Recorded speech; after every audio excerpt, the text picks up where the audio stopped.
আসসালামু আলাইকুম। সবাইকে স্বাগত জানাচ্ছি। আমি নাসরুল হাসান তন্ময়। শুরুতে বিআরবি কেবল সংবাদ শিরোনাম। বাংলাদেশের সর্বশেষ গুরুত্বপূর্ণ আপডেট সংবাদে আপনাকে স্বাগত। শুরুতেই সংবাদ শিরোনাম, পরে বিস্তারিত।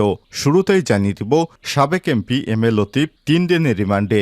চট্টগ্রাম 11 আসনের সাবেক সংসদ সদস্য এবং মহানগর আওয়ামী লীগের সদস্য এম এ লতিফকে আজ 3 দিনের রিমান্ড দিয়েছে আদালত। আজ সকালে তাকে গ্রেপ্তারের পর 7 দিনের রিমান্ড চায় পুলিশ। এরপর আদালত শুনানি শেষে তাকে 3 দিনের রিমান্ড মঞ্জুর করেন। থানা সূত্র থেকে জানা গেছে, বৈষম্যবিরোধী ছাত্র আন্দোলনে এরশাদ নামের এক ব্যক্তি গুলিতে আহত হন। পরে তিনি মামলা করেছেন। সেই মামলায় মূলত তাকে গ্রেপ্তার করা হয়।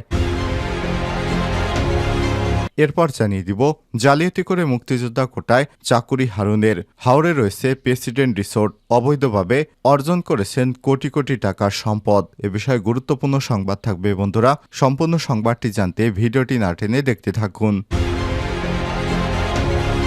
এদিকে নেতৃত্ব থেকে সরার ঘোষণা জবি সমন্বয়কের।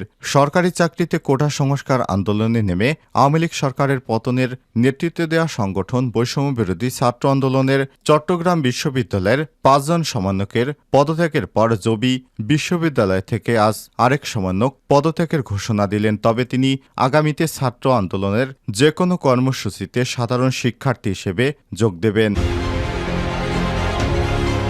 এদিকে গ্লোবাল সাউথ সামিটে যোগ দিলেন ডক্টর মোহাম্মদ ইউনুস।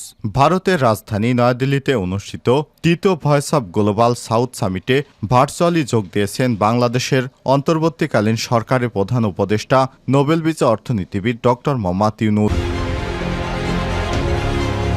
এরপর জানিয়ে দিব, বোরকা পরে পালানোর মতো কোনো কাজ কেউ করবেন না। বিএনপির নির্বাহী কমিটির সদস্য অধ্যাপক মামুন মাহমুদ বলেছেন, ছাত্র জনতার গণ অভ্যুত্থানে আওয়ামী লীগ সরকারের 15 বছরের দুঃশাসনের অবসান ঘটেছে। সুবিধাবাদী কোনো দুষ্কৃতকারীরা বিএনপির সঙ্গে মিশে চাঁদাবাজি লুটপাট করে নৈরাজ্য সৃষ্টি করলে কঠোরভাবে দমন করা হবে। এমন কোনো কাজ করবেন না যেন বোরকা পরে দেশ ছেড়ে পালাতে হয়। এবং সর্বশেষ জানিয়ে দিব, পাকিস্তানের ধীরগতির ইন্টারনেটে বিপাকে বাংলাদেশের টাইগাররা। বিক্ষোভে উত্তাল ভারতীয় উপমহাদেশ। সম্প্রতি ছাত্র জনতার গণ আন্দোলনে বাংলাদেশ থেকে পালিয়ে যায় শেখ হাসিনা। ভারতে শিক্ষানিবেশ নারী চিকিৎসককে ধর্ষণের পর হত্যার ঘটনায় আন্দোলন চলমান ভারতেও। আর সাবেক প্রেসিডেন্ট বিশ্বজয়ী অধিনায়ক ইমরান খানের মুক্তির দাবিতে পাকিস্তানে চলছে ছাত্র জনতার বিক্ষোভ। পাকিস্তানেও সরকারের পতনের মতো অবস্থা। এরই মধ্যে পাকিস্তানে সফরে গেছে বাংলাদেশি ক্রিকেট দল। পাকিস্তানে বর্তমান ইন্টারনেটের ধীরগতি। সেখানে আন্দোলন দমানোর জন্য সরকার ইন্টারনেট বন্ধ করে দিয়েছে। এরই মধ্যে বিপাকে পড়েছে বাংলাদেশি জাতীয় দলের ক্রিকেটাররা। প্রিয় দর্শক, এতক্ষণ শুনছিলেন সংবাদ শিরোনাম, এবারে বিস্তারিত। তবে তার আগে বন্ধুরা, অনুরোধ থাকবে সংবাদটিতে একটি লাইক দিন। আর এই চ্যানেলে আপনি নতুন হয়ে থাকলে আমাদের সংবাদটি দেখতে দেখতে চ্যানেলটি সাবস্ক্রাইব করে রাখুন। কমেন্টে আপনার মূল্যবান মতামত জানিয়ে দিন বন্ধুরা, আপনি বিশ্বের কোন দেশ থেকে আমাদের সংবাদটি দেখছেন এবং শুনছেন। এবারে বিস্তারিত। সাবেক এমপি এম এ লতিফের 3 দিনের রিমান্ড। চট্টগ্রাম 11 আসনের সাবেক সংসদ সদস্য মহানগর আওয়ামী লীগের এম এ লতিফকে 3 দিনের রিমান্ড দিয়েছে আদালত। শনিবার 17 আগস্ট ভোরে গ্রেপ্তারের পর 7 দিনের রিমান্ড আবেদন সহ আদালতে পাঠানো হয় তাকে। চট্টগ্রাম মেট্রোপলিটন ম্যাজিস্ট্রেট জুয়েল দেবের আদালত শুনানি শেষে তার 3 দিনের রিমান্ড মঞ্জুর করেছেন। থানা সূত্র থেকে জানা গেছে, বৈষম্যবিরোধী ছাত্র আন্দোলনে এরশাদ নামে এক ব্যক্তি গুলিতে আহত হন। পরে তিনি শুক্রবার ডবলমোরিং থানায় এম এ লতিফ সহ 16 জনের নাম উল্লেখ করে অজ্ঞাত আরও 100 থেকে 150 জনকে আসামি করে মামলা করেন।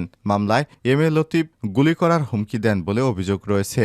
ডবলমোরিং থানার ভারপ্রাপ্ত কর্মকর্তা ওসি ফজলুর রহমান কাদের পাটোয়ারি গণমাধ্যমকে জানিয়েছেন, সাবেক সংসদ সদস্য ও মহানগর আওয়ামী লীগের সদস্য এম এ লতিফকে বায়েজিদ বোস্তামি এলাকা থেকে গ্রেপ্তার করা হয়। উল্লেখ্য, গত জানুয়ারিতে অনুষ্ঠিত দ্বাদশ জাতীয় সংসদ নির্বাচনে চট্টগ্রাম 11 বন্দর পতেঙ্গা আসনে আওয়ামী লীগের প্রার্থী হিসেবে জয়ী হন এম এ লতিফ। এর আগে 2008 সালে ও 2014-2018 সালে অনুষ্ঠিত জাতীয় সংসদ নির্বাচনেও তিনি আওয়ামী লীগ থেকে বিনা ভোটে এমপি নির্বাচিত হন। এছাড়াও চট্টগ্রামের শীর্ষ ব্যবসায়ী সংগঠন Chittagong chamber of commerce and ইন্ডাস্ট্রিজের সাবেক সভাপতিও ছিলেন এম এ লতিফ।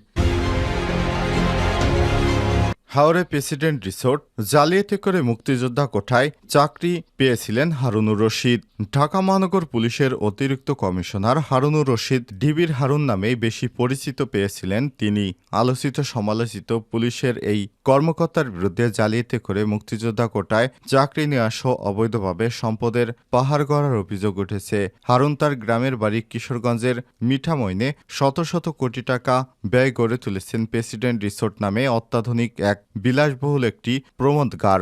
স্থানীয়রা জানায় এই রিসোর্টে রয়েছে হেলিপ্যাড এবং অত্যাধুনিক সুইমিং পুল, হেলিকপ্টার এবং বিলাসবহুল গাড়ি করে প্রতিদিনই রাজনৈতিক নেতা বিত্তশালীরা এখানে আসতেন।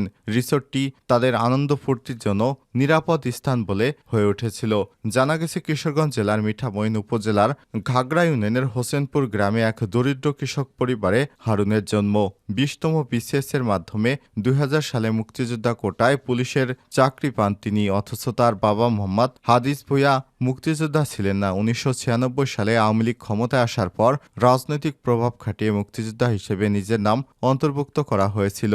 2011 সালে 6 জুলাই সংসদ ভবনের সামনে তৎকালীন বিরোধী দলীয় চিফ হুইপ বিএনপি নেতা জয়নুল আবেদিন ফারুককে মারধর করে আলোচনায় আসেন তৎকালীন ডিএমপি তেজগাঁও জোনের ডিবি অতিরিক্ত উপকমিশনার হারুন। এতে সাবেক প্রধানমন্ত্রী শেখ হাসিনার আস্থা কুরান তিনি। এরপর তাকে আর পেছনে ফিরে তাকাতে হয়নি।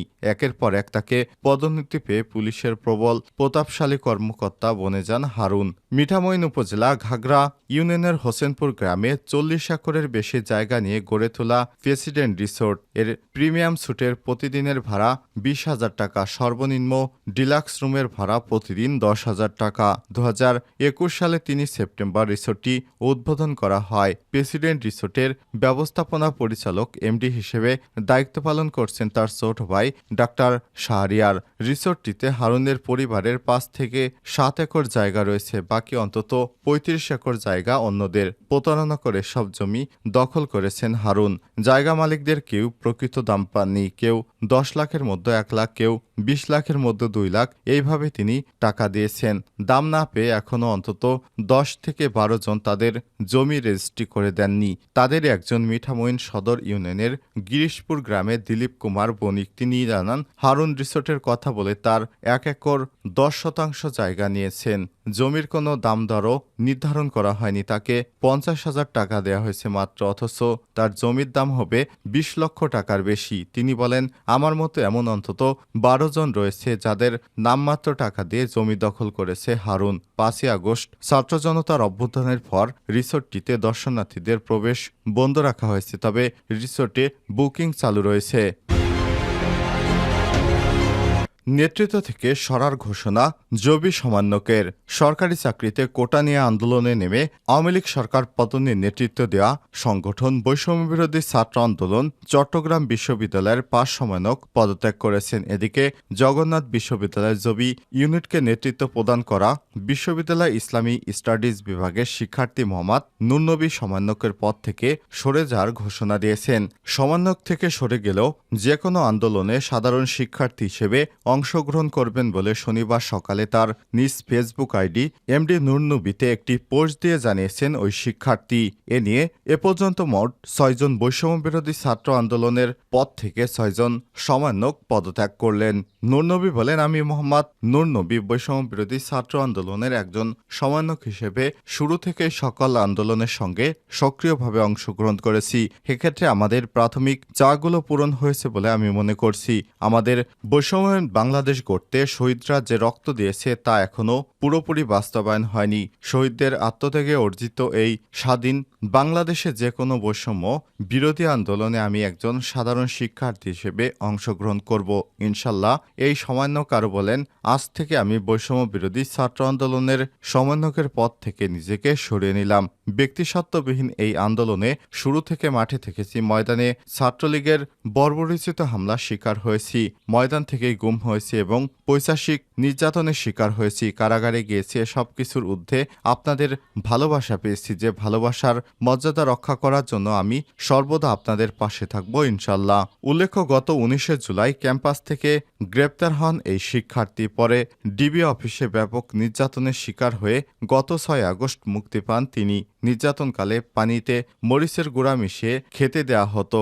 গোপন অঙ্গে আঘাতসহ ব্যাপক নির্যাতনের কথা উল্লেখ করেন তিনি। এ সময় ডিবি প্রধান হারুনুর রশিদ তাকে নির্যাতন করেছেন বলে অভিযোগ করেন তিনি।